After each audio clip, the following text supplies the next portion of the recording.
Mushroom pakora बनैबा लगी हमके सब सामग्री दरकार। कॉर्नफ्लोर, बेसन, मैदा, लूण, धला राशि, अदा रसुण पेस्ट, जीरा, धनिया, मर्च, हल्दी गुंड, फूड कलर और तापर ये सबू के गोटे बाउल रे भल भाव मिक्स करदेवे।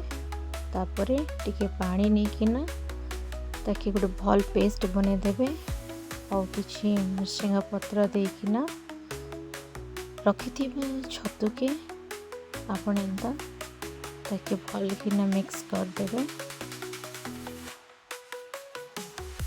तापर आम कड़े रे तेल के गरम करिकिना पकोड़ा के आम छाणी नमा एंता सब पकईकिना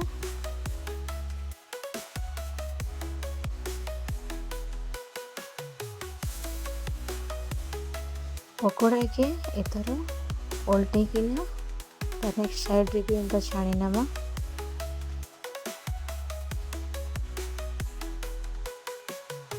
और एबे हमर पकोड़ाटा पूरा क्रिस्पी भाव रे एटा छाणी हो जाइए। मैं गोटे प्लेट नेली और सर्व कली और पकोड़ाटा बहुत टेस्टी है। So guys try this recipe.